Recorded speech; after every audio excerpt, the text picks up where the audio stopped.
What if I told you the loudest person in the room isn't the strongest, just the most untrained? Every time you react, you hand over your power. But when you stay calm, you confuse them. You make their chaos meaningless. Toxic people don't crave your company. They crave your reaction. So what happens when you stop giving it? Every time you snap, they win. But every time you breathe, stay grounded, and refuse to engage in their drama, they lose control. You don't need to shout. You don't need to argue. You don't even need to walk away. Why? Because toxic people don't thrive on your presence. They survive on your emotional energy. The real strength? It's not in fighting them back. It's in becoming unshakably still. Imagine being so calm, so internally anchored, that no storm, no insult, no trigger can touch your peace. As Marcus Aurelius wisely said, choose not to be harmed and you won't feel harmed. Don't feel harmed and you haven't been. This isn't just about avoiding toxic people. It's about becoming untouchable, not by locking others out, but by sealing the gate to your inner peace. Let's get to the truth most people avoid. Toxic people aren't your biggest enemy. Your reaction to them is, sure, you can leave the job, block the friend, move across the country. You can even go no contact with your own family. But here's what no one tells you. You can't escape what you haven't yet mastered. You can change your environment 10 times. But if your emotional immune system is weak, someone new will press the exact same buttons. And guess what? You'll react the same way. That's where most people stay, stuck in the cycle of external fixes for internal weaknesses. But Epictetus nailed it. It's not things that upset us, but our judgments about them. Toxic people only have the power you give them. Their sharpest weapon isn't their voice. It's your reaction to their voice. They don't win because they're stronger. They win because you haven't yet strengthened your mind. Let's look at a real-world example. You're in a meeting. A colleague, we'll call her Karen, takes a subtle jab. Well, some of us double-check the reports. You know she's targeting you. You feel the sting in your gut, your chest tightens, your pride wants to strike back. You want to put her in her place. But here's the shift. You don't. Instead, you pause, you breathe. You meet her gaze, not with fury but with calm. Your voice stays even, your posture stays relaxed. You continue with clarity and confidence. That's not weakness, that's control. That's self-mastery, that's Stoicism in action. And what happens next? She escalates. She jabs again, louder this time. Why? Because your calmness exposes her chaos. People like Karen don't want the truth. They want attention. And when you stop reacting, you stop feeding their ego. You stop being part of their show. That's why this matters. Most people live like emotional puppets, pulled by anyone who knows how to yank the right string.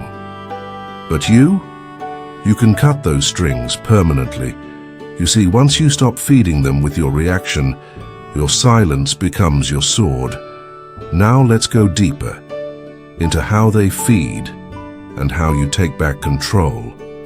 One sarcastic comment ruins their whole day. One passive-aggressive text sparks hours of spiraling thoughts. One well-placed guilt trip makes them question their worth, their goodness, their identity. But the Stoics taught something revolutionary. No one has access to your mind unless you hand them the keys. You don't owe anyone a defense. You don't have to justify who you are. You don't need to win the argument. What you do need is something most people avoid: discipline. Discipline to stay composed when you're provoked. Discipline to choose peace over petty battles. Discipline to guard your energy like it's sacred, because truthfully it is. Let's be clear about one thing. The smartest, most effective way to deal with toxic people isn't to confront them. It's to cut off their fuel supply. They feed off your attention. They thrive when you overanalyze. They manipulate through your craving to be validated. So what do? You cut the line. You starve them of your emotions, your time, your reactions. And like fire without oxygen, they disappear. Mental strength doesn't shout. It doesn't slam doors or send long paragraphs. It's silent. It's sitting still in a room full of noise and not flinching. It's letting someone's chaos swirl around you and not absorb any of it. You don't have to fix them. You only need to control how close they get to your peace. And that all begins, not with confrontation, but with one simple decision, your response, or your refusal to give one. Because the moment you stop reacting is the moment you stop bleeding power. And in that silence, you become something new, dangerous in the most powerful, peaceful way. Now, let's be real. Toxic people aren't powerful. They don't have some genius-level strategy. They're not masters of manipulation because of intellect. They're good at it because they've had practice, years of learning which tones make you feel guilty, which silences make you anxious, which words trigger old wounds. It's not a plan, it's muscle memory, it's instinct. And you're just reacting. Not because you're weak, but because you're untrained. Let's put it in perspective. If you walked into a boxing ring against a trained fighter, you'd get hit, hard and often. Not because they're evil, but because you never trained to block, to dodge, to counter. That's exactly what happens with toxic people. You step into an emotional battlefield with no armor, no plan, no preparation, and then you wonder why you're bruised. But Stoics don't blame the opponent. They train. They prepare. They choose discipline over drama, as Marcus Aurelius said. You have power over your mind, not outside events. Realize this, and you will find strength. So if one message can hijack your peace, if one sarcastic line can derail your whole day, then the real issue isn't them, it's the lack of training within. Now think of this real-world pattern. Toxic people repeat the same behavior, over and over. You forgive, they do it again. You explain, they twist your words.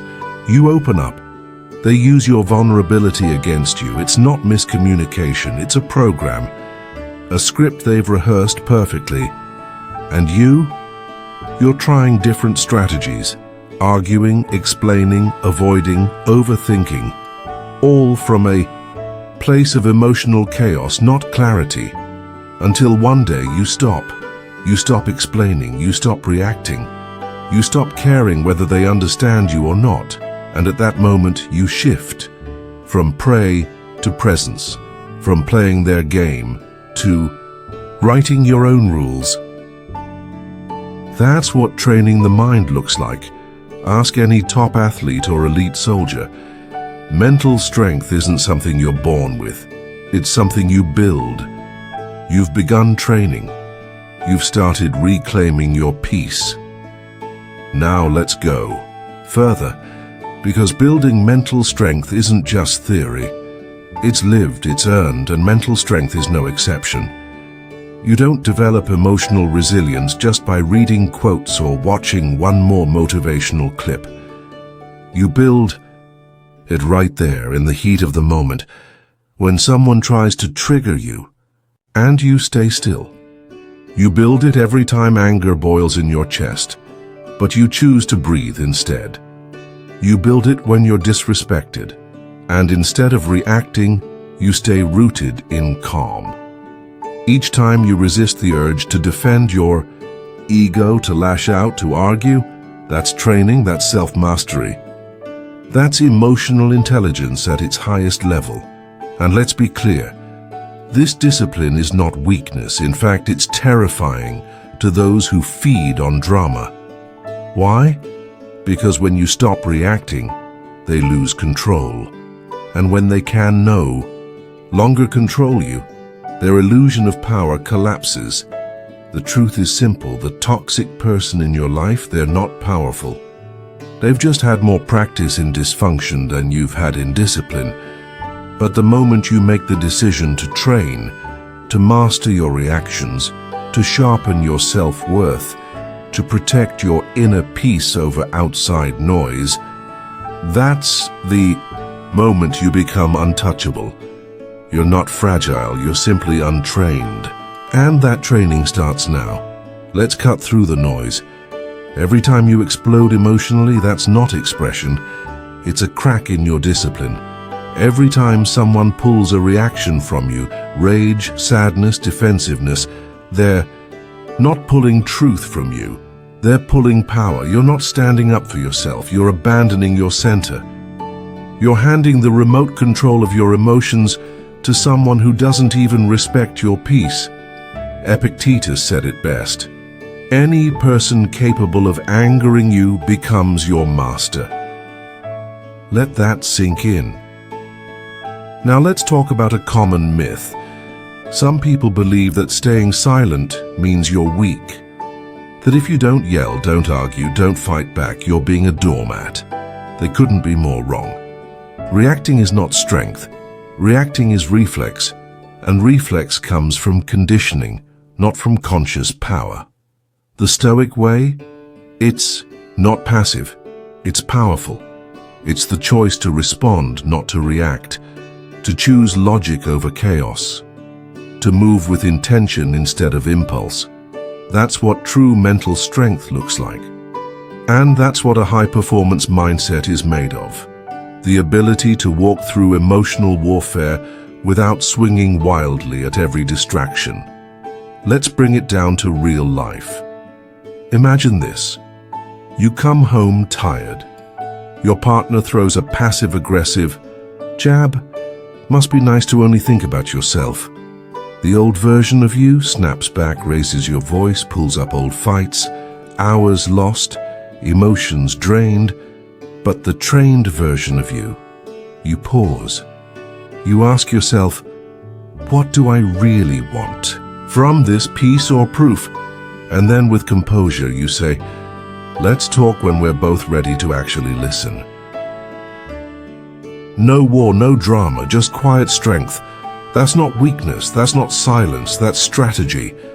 That's executive-level emotional intelligence. So why do we even react in the first place? What's the real reason? Ego. We don't react because they're right. We react because our ego is fragile. We feel insulted, so we beg for validation. We feel attacked, so we rush to defend. We feel misunderstood, so we over-explain ourselves. But here's the hard truth. If your peace depends on someone else's opinion of you, you will be emotionally broke every time someone disagrees with you. Marcus Aurelius said, "You always own the option of having no opinion." Read that again. You're allowed to let things pass. You don't have to explain. You don't have to engage. You can stay still. And in that stillness, you find power. Last time we uncovered a hard truth. You don't have to respond. You don't have to defend. You don't even need to be understood. And now we go one step deeper. You don't even have to care what they think. That right there is spiritual discipline. The ability to protect your peace even when your ego wants to scream. To remain still, not because you're afraid, but because you're grounded. Here's the key takeaway. Every time you react emotionally to a toxic person, you reward them. You reinforce their illusion of control. They crave chaos. They feed on it. But when you stay calm, not cold, not dismissive, just grounded and centered, you change the rules. You stop playing their game. And the moment you stop playing, they've already lost. Because emotional control isn't about bottling things up. It's not suppression.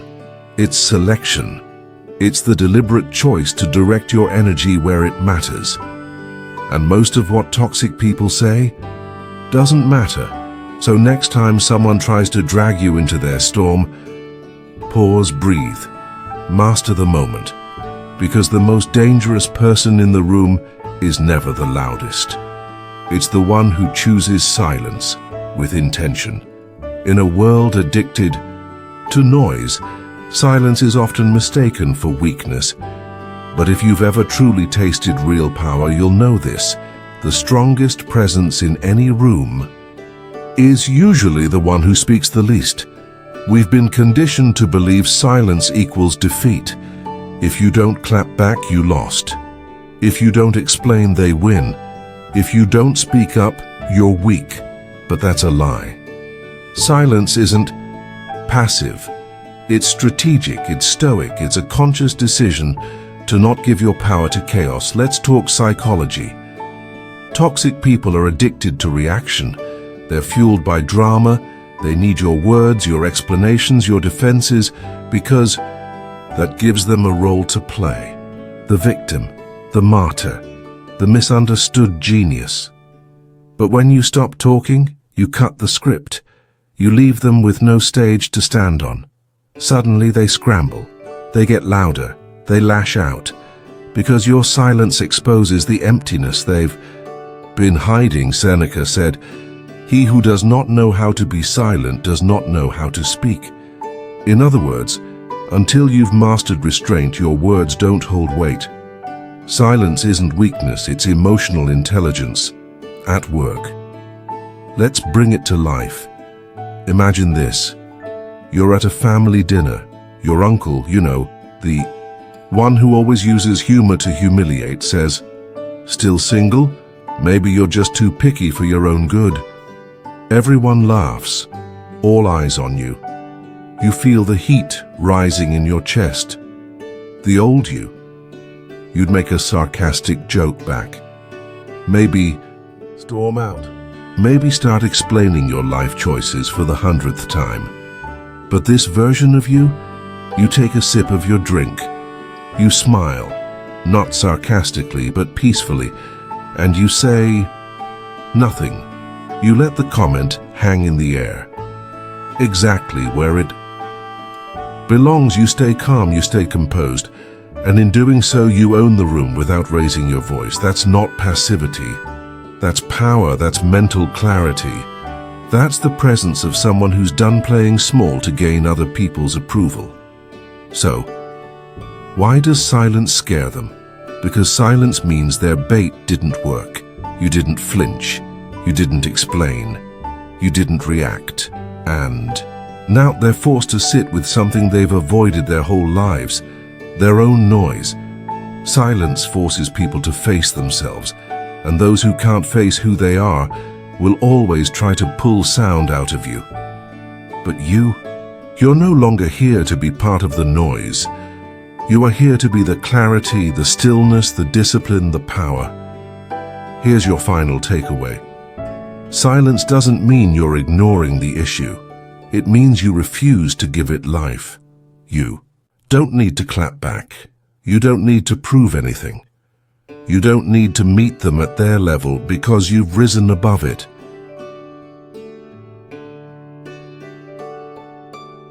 Let fools argue. Let the undisciplined shout. Let the empty provoke. A wise man watches, a strong one waits. Previously, we explored how silence disarms chaos. Now let's go deeper, because choosing peace isn't passive. It's trained. And it's powerful. You see, you're not silent because you're scared. You're silent because you've trained for peace. You've chosen calm not because you're weak, but because you're done bleeding energy into chaos. That's not weakness. That's strength at its highest level. That's mastery. Here's the paradox: the calmer you become, the more chaotic they get. At first, your silence confuses them. Then it frustrates them, and eventually it terrifies them. Why? Because toxic people don't fear confrontation. They fear irrelevance. They fear losing control. And the moment you stop reacting, stop explaining, stop engaging, they feel it. They start to realize something that shakes them to the core. They don't control you anymore. So what happens when you truly let go? Toxic people are like fire. They need oxygen to survive. And what's their oxygen? Your anger, your guilt, your craving to be understood, your pain. But when you stop feeding the fire, it flickers. And in that flicker, they feel it slipping. So what do? They escalate. They say crueler things. They twist the truth harder. They reach back into your past and hurl it into your present. They insult the things you love. They dig up what you've healed from.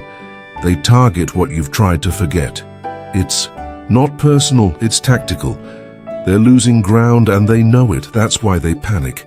Because without your pain, they can't hold power. Without your reaction, they are nothing. Let's take a real-life example. Think of someone who used to have emotional power over you. Maybe an ex, a family member, a friend.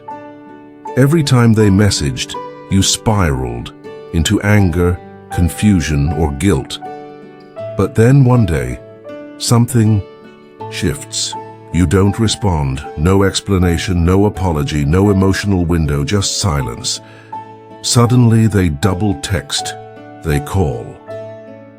They play the victim. They accuse you of being cold, of changing, of acting brand new. They're not checking on you, they're checking your boundaries, testing whether your peace is real or just temporary. And this is where most people break. They confuse chaos for connection. They think someone fighting for their attention must still care. But Stoics, they don't confuse noise for love. They understand the truth. The storm always gets loudest right before it dies. Now here's the deeper psychological shift. They're no longer arguing with the same version of you. They're still trying to provoke your old self, the one that needed approval, the one that feared abandonment, the one that over-explained just to avoid conflict. But now they're facing stillness, and stillness reflects everything they've spent a lifetime avoiding. Insecurity, emptiness, lack of control, because when you no longer play the role of their emotional punching bag, they're left alone with themselves, and they can't stand what they see. Here's the real takeaway. Toxic people aren't afraid of your words. They're afraid of your detachment. They're not shaken by your anger. They're shaken by your indifference. Because when you build a mindset of peace, of resilience, of inner discipline, they can't touch you anymore. Let them shout, let them twist, let them burn out. Your only job, stay calm, stay grounded, stay gone, because the moment you become unshakable, they panic, they scramble, they realize the game is over. And that's when you win. Not with revenge, not with rage, but with silence, because toxic people aren't dramatic by accident. They are performers by design. They craft drama like theater. They rehearse guilt trips like monologues.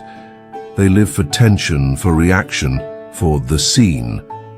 But here's the secret. Previously, we revealed the unsettling truth. Toxic people don't fear confrontation. They fear irrelevance. Now let's take it one step further.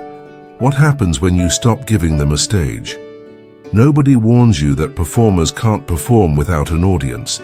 And the moment you stop clapping, stop watching, stop reacting, the curtain falls. The show ends. The drama only continues as long as you're still sitting in your seat. Let's say there's someone in your life who always finds a way to dominate the room. At family dinners, they make passive-aggressive jokes. At work, they stir conflict, then paint themselves as the victim. They thrive on tension, they survive on your attention, whether it's admiration or outrage, because to them, attention is validation. It confirms their role. It keeps their scene alive. But what if, Right in the middle of their performance, Moe, you simply stood up and walked away. What if you didn't flinch? Didn't take the bait? Didn't raise your voice? Didn't defend yourself? What happens next? They hesitate, they stutter, they scramble to find a new target because their power was never in their words. It was in how much of yourself you surrendered in response. The Stoics had a saying, the man who provokes you owns you. And the antidote isn't confrontation, it's absence. Because your emotional energy, it's a currency. Your attention, not neutral, it's valuable. And toxic people, they are emotional pickpockets. They don't take your energy by force. They bait you into handing it over. They don't want resolution, they don't want understanding, they want a stage. And more importantly, they want you in the front row. But once you realize not everyone deserves a front row seat in your life, you start curating your piece like an executive manages their calendar. You stop explaining, stop defending, stop performing for their approval. And what remains? Stillness, clarity, control. Let's make it real. You're texting with someone who always presses your buttons. They disappear for days. Then suddenly, they drop a vague message. Wow, didn't expect you to act like this. You've changed. The old you? You'd send paragraphs, try to explain, clear the air. You'd spiral into doubt. But the new you don't respond. Not out of pettiness, but out of principle.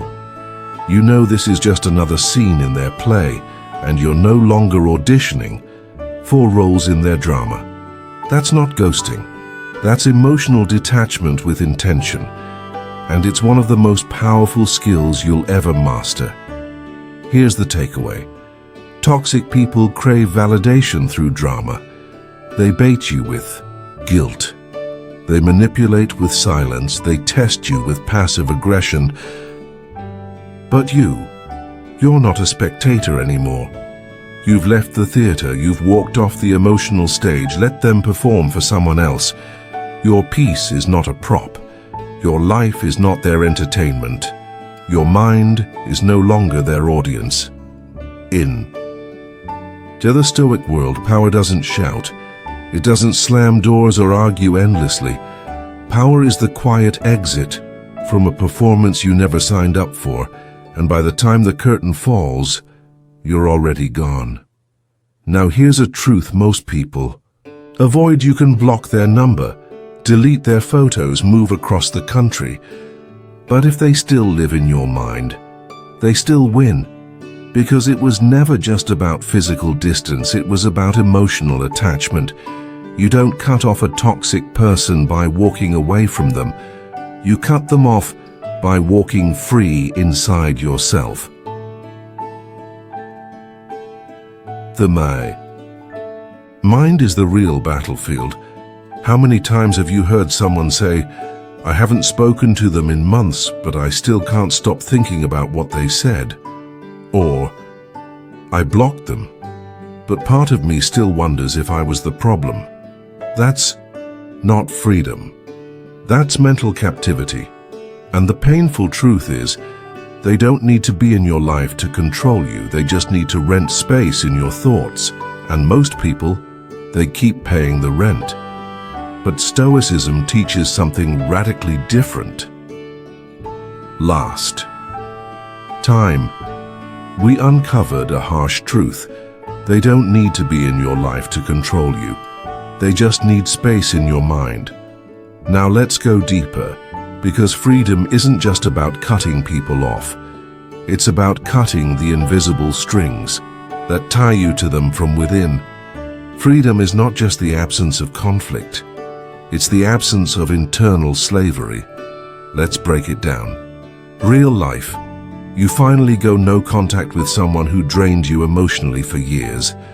No more texts, no more arguments, no more fights. But suddenly, silence feels louder than the noise ever did. You start replaying old conversations in your head. You question whether you were too harsh. You wonder if maybe You overreacted, you feel guilt, even though you were the one who got hurt. What's really happening? You didn't cut the attachment, you cut the access, but you left the bond intact. Emotionally, you're still trying to win their imaginary approval, still waiting for an apology that will never come, still hoping they'll wake up one day and say, "You were right, I was wrong, you didn't deserve that." But here's the hard truth. They already know. They just don't care. And once you accept that, not just intellectually, but emotionally, you take back every inch of your power. You stop waiting. You stop needing. You stop bleeding for closure. Letting go doesn't mean losing. Most people fear detachment because it feels like defeat, like surrender, like giving up. But Stoics don't let go to lose. They let go to win, inwardly. Detachment isn't cold, it's clear. It's choosing not to chase peace from people committed to misunderstanding you. You don't need one last conversation.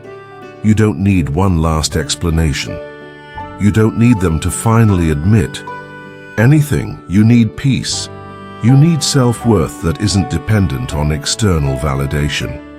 You need the emotional discipline to say, "I'm no longer available for this cycle." Let's be honest, cutting someone off is easy, but cutting off the mental replays, the rumination, the guilt, the what-ifs, that's where the real work begins. True detachment is this: when you no longer need their reaction to validate your peace, when they become just a chapter, not the entire book, when hearing their name brings neutrality, not emotion. To be free is to no longer be haunted, and when you finally cut the invisible string, not with hate, not with revenge, but with clarity and self-respect, that's when you truly walk away. There's a reason toxic people hold so much power over you. And it's not because they're smarter, not because they're stronger, and definitely not because they're right. It's because a part of you still craves their approval. You want them to see your effort, to recognize your goodness, to admit they were wrong, to finally say, "You didn't deserve that." But here's the truth no one wants to face. You don't need their approval. You need your own respect. Let's talk about the real root of manipulation. It's not logic, it's not facts, it's your emotional need for validation. Toxic people don't manipulate you with truth. They manipulate you through your insecurities. They sense your soft spots and aim right at them. They dangle approval like a prize and then yank it away. And when you don't conform to their game, they go silent. They use sarcasm. They inject guilt, not because they don't understand you, but because they know exactly how to keep you hooked. And what keeps you hooked? The illusion. The lie that if you just tried harder, they would finally treat you right. But that illusion? It's not love. It's control. And the longer you chase it, the more you put your self-worth on clearance sale. You don't need to prove your worth to someone who was never capable of seeing it. You don't need their applause. You need to stop performing. Because the moment you choose self-respect over approval, you stop being controlled. You stop being manipulated. You stop contorting yourself to fit a mold that was never made for you, and something powerful happens. You become whole again. Not because they finally gave you what you needed, but because you gave it to yourself. Let's be real. You've been hurt, not just irritated, not just annoyed, wounded, deeply, by someone who knew exactly where and how to hurt you, and did it anyway. Maybe it was betrayal, maybe manipulation, maybe the slow, silent erosion of your self-worth, by someone who claimed to care. Whatever it was, you carry the scar. But here's the question that changes everything. What are you going to do with it? Pain is not just something to survive. It's a tool, if you learn how to use it. Most people stay stuck in one of two loops. They suppress the pain, pretend it never happened, or they stay trapped in it. Replaying the story, waiting for closure. That never comes. But Stoicism offers a third way: transform it. Marcus Aurelius said, "What stands in the way becomes the way." In other words, you don't run from pain, you face it, you study it, you learn from it, and then you use it to sharpen yourself. This is the power of constructive rage, because yes, there is a kind of rage that destroys, but there's also a kind that rebuilds. When you channel your pain into anger, bitterness, revenge, it poisons you. But when you channel it through clarity, through discipline, through direction, it becomes fuel. You don't scream. You build in silence. You don't argue for validation. You validate yourself through your results, your growth, your mastery. You take every ounce of rejection, every drop of shame, every moment of being overlooked, and you turn it into momentum. That's not denial. In the previous part, we talked about turning pain into power, not by suppressing it, but by using it. Now let's talk about what that transformation really looks like in action. This is emotional alchemy, the ability to take something meant to destroy you and forge it into something indestructible. Here's a real-world example. You were once in a relationship where your worth was questioned constantly, where love felt conditional, where your efforts were never enough. No matter how hard you tried, you bent, you broke, you begged, and still they made you feel like you were the problem. You were left hollow, uncertain, fragmented, but not anymore. Now, you train, you heal, you rise. You build a life so purposeful, so rooted in peace and self-worth, that they no longer hold power in your narrative. They become a footnote in your story, not the headline. You stop living in reaction and start living in rebirth. And no, it's not to prove them wrong, but to prove to yourself that they never had the final say in who you'd become. They never wrote your ending, because pain, it can refine you or define you. And while pain is inevitable, what it turns you into, that's your choice. Toxic people want their damage to define you. They want to leave you small, confused, doubting, unfinished. But you use that very pain as fire. You forge from it deeper discipline, greater clarity, spiritual strength that can't be shaken, and you become something far more powerful than angry. You become untouchable. You don't just survive, you evolve, you grow from the thing that tried to break you, and now you are someone they can no longer reach. That's real power. Takeaway. The pain they caused is not your shame, it's your source code. It's evidence that you didn't quit, that you crawled, that you learned, that you rose. It's the beginning of your higher self, so don't hide from it. Don't drown in it. Don't run from it. Use it. Turn it into your strength. Turn it into new standards. Turn it into silence so loud they hear your success without a single word. Because your best revenge, it was never in your anger. It was always in your evolution.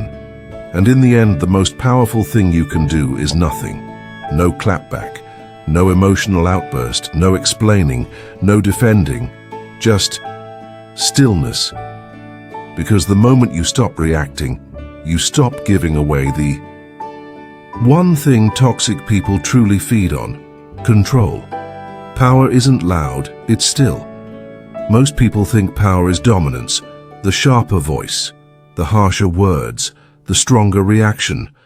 But real power, Stoic power, doesn't shout. It watches. It waits. It holds its ground.